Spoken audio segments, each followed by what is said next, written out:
नारायण नारायण नारायण नारायण नारायण नारायण नारायण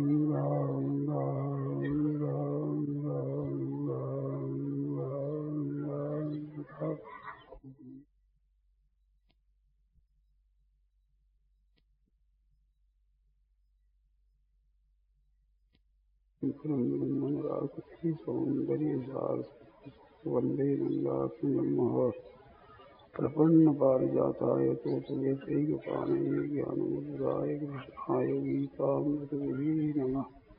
वसुदेवसुतं देवं परिचाणूरमर्दनं देवकी परमानन्दं कृष्णं वन्दे जगद्गुरुं।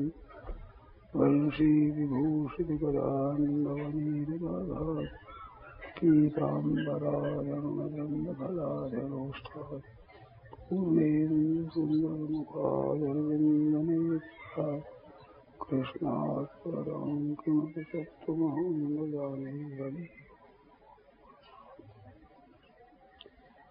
नारायण नारायण नारायण नारायण नारायण।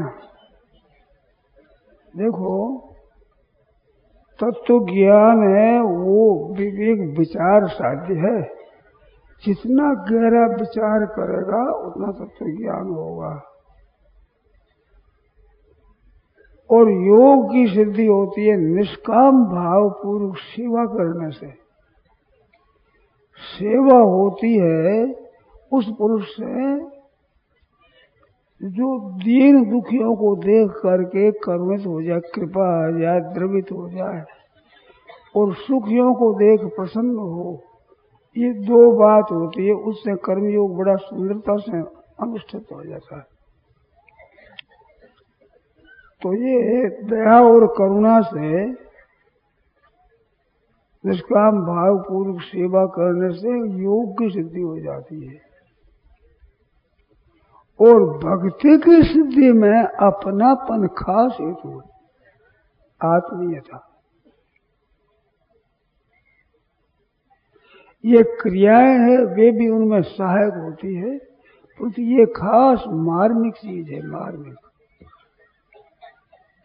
भगवान के साथ जितना अपनापन अधिक होगा उतनी उसकी भक्ति तेज हो जाएगी। अपनापन खास। और ज्ञान के लिए जितना विचार है, विवेक है, इसमें गहरा उतरेगा, जो विचार करेगा, जो बोध विकसित हो जाएगा। और दूसरों की सेवा करने से कर्मयोग सिद्ध हो जाएगा।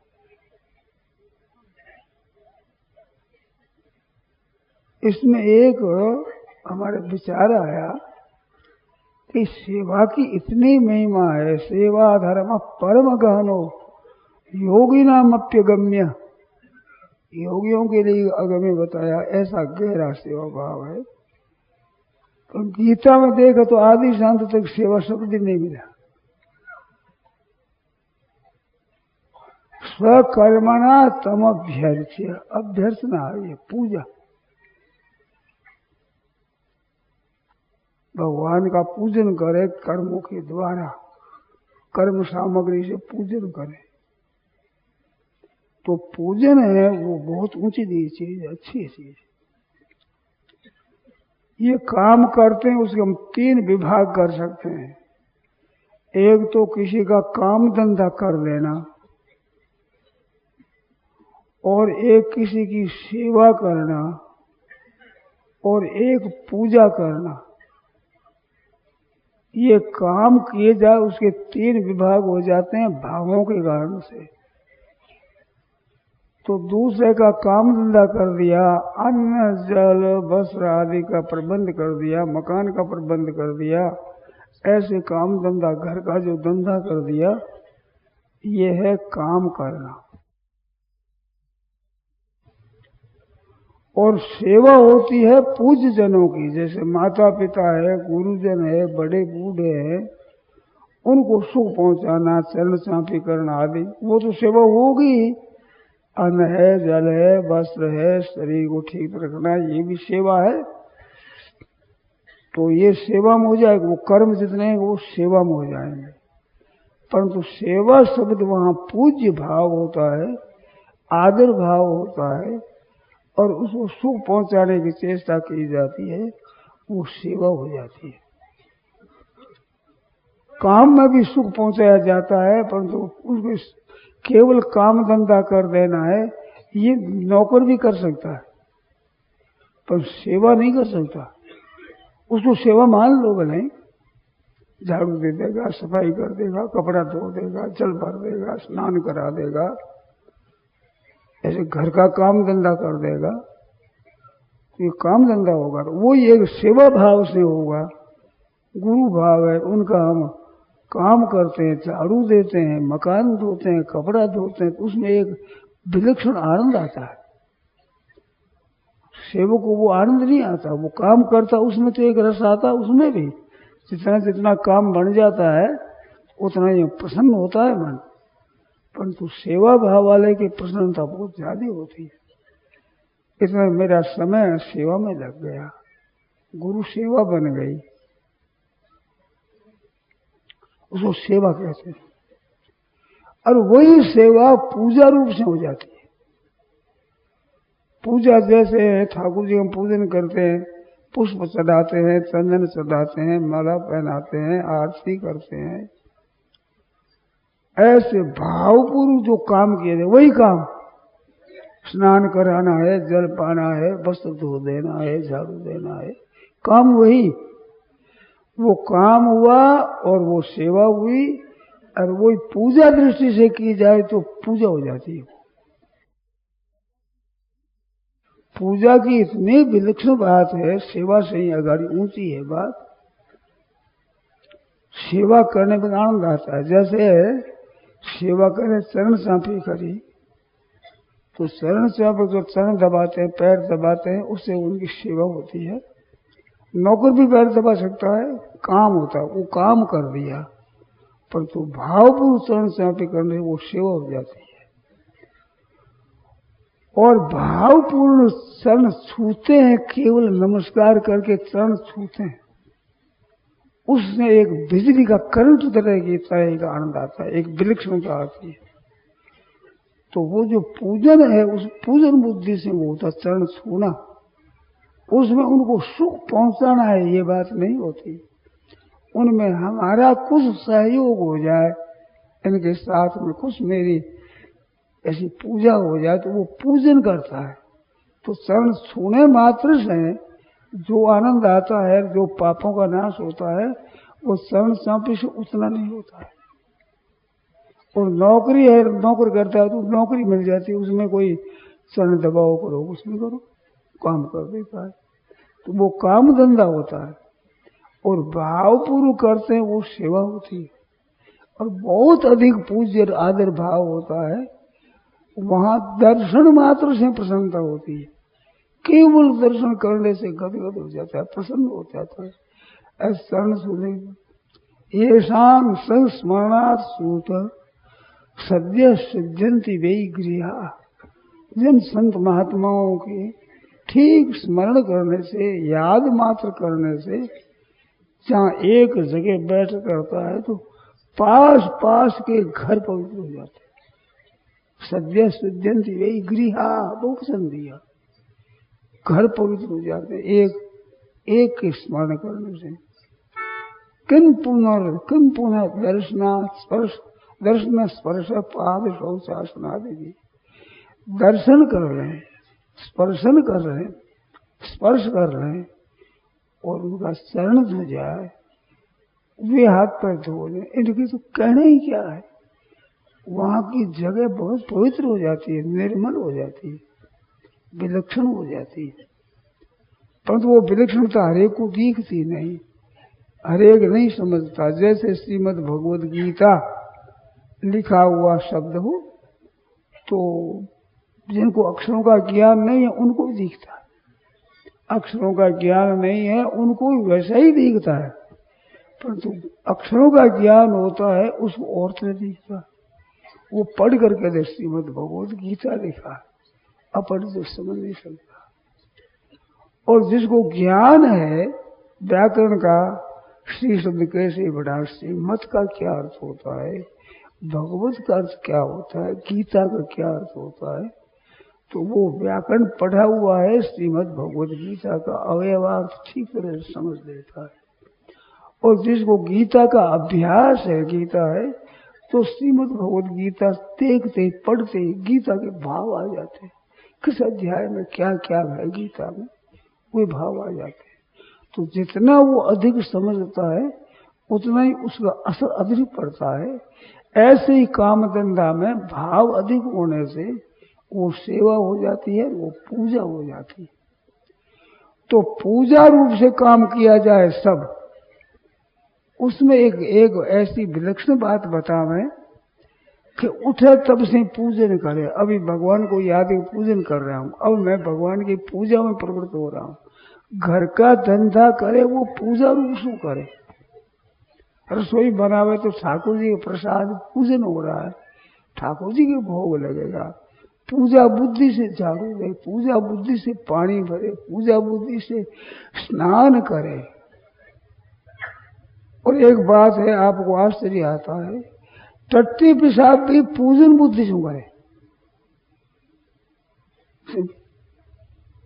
टट्टी फेरे तो भगवान की आज्ञा है, जहां किसी को तकलीफ न हो, किसी को देखने में घृणा न हो, ऐसे पेशाब करता हो तो किसी को घृणा न हो, भगवान की आज्ञा का पालन हो, इस शरीर को शुद्ध कर दिया जाए तो ये भगवान का काम करने वाला है।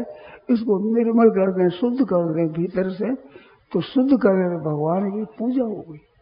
तो पूजा बुद्धि से किया जाए सब काम। स्वकर्मणा तमभ्यर्च्य, अपने कर्मों के द्वारा भगवान का पूजन कर रहे, सिद्धिम बिंदती, तत्व ज्ञान हो जाता है, मुक्ति हो जाती, कल्याण हो जाता है। शरीर का काम कर, यत करोस यदस्नासि यद जुहोस ददासी यद तपस्या कौनते तत्कुरुषु मदर्पणम, यद करोसी, जो कुछ भगवान के अर्पण करे। चले यहाँ तक तो भगवान के एक एक कदम भगवान के अर्पण करे। भगवान की तरफ ही मैं चल रहा हूँ, भगवान का ही पूजन कर रहा हूँ। बड़े अहोभाग्य है, आज भगवान के पूजन का अवसर मिल गया। भोजन करे तो जो कुछ करता है क्रिया वो भगवान के लिए करे, और शरीर के निर्वाह के लिए करे। शौच स्नान आदि कपड़ा धोना करना, ये भी भगवान का पूजन कर रहा हूँ। बड़ा अहोभागी, आज भगवान का पूजन कर रहा हूँ। भोजन करे तो उसमें भगवान का पूजन करे। बच्चा होता है ना, उसको माँ कहती है कि ले खा ले, दूध पी ले, कहता हूँ देखो, कहते पी ले, देख पी ले। तो माँ की राजी के लिए दूध पीता है, वो माँ का पूजन करता है। माँ खुश हो जाती, प्रसन्न हो जाती। ऐसे ठाकुर जी का प्रसाद पाते हैं, भोजन करते हैं तो प्रसन्न होते हैं भगवान। हमारी माँ से भी ज्यादा हमारे प्यार करने वाले भगवान हैं।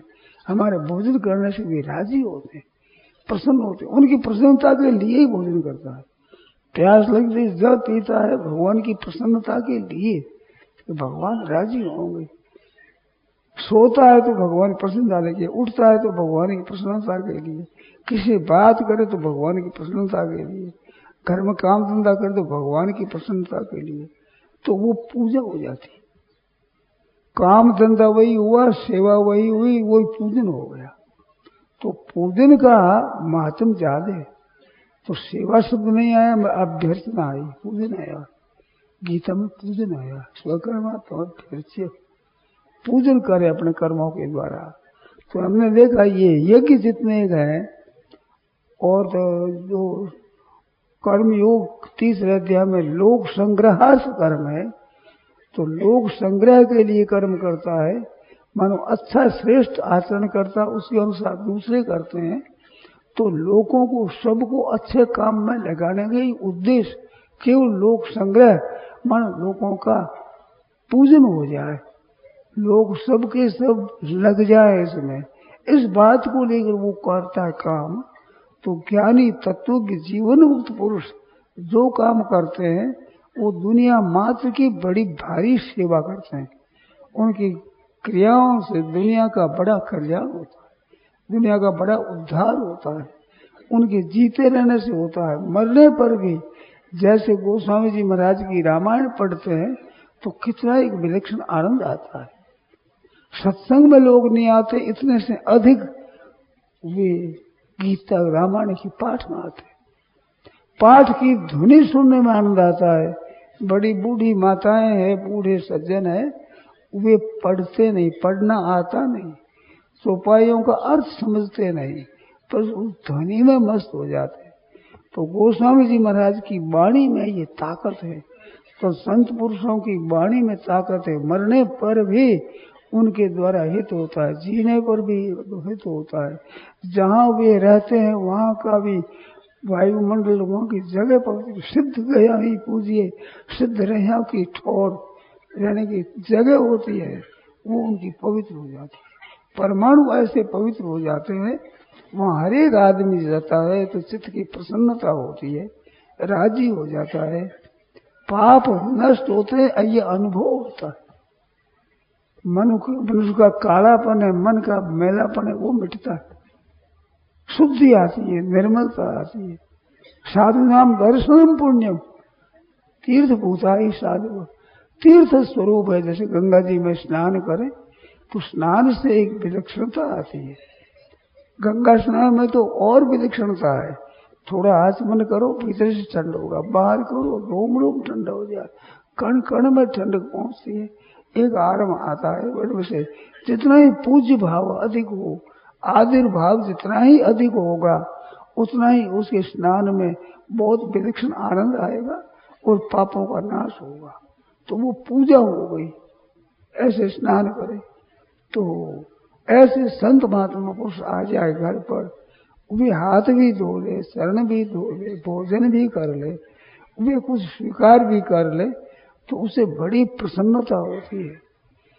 रामायण में आया है कि जब वर्षा ऋतु आती है तो वर्षा का वर्णन आया, तो वर्षा आती है उनके घटाओं को देख करके और गर्जना को सुन करके, और पिहू पिहू करते मोर नाचने लगते हैं, खुश्क होते लगते हैं। तो वहां दृष्टांत दिया है, जैसे गृहस्थ के घर पर कोई महात्मा संत आ गया, विष्णु भक्त कहाँ देख, उसको देखने से वे सब के सब घर वाले छोटे बड़े सब प्रसन्न हो जाते हैं।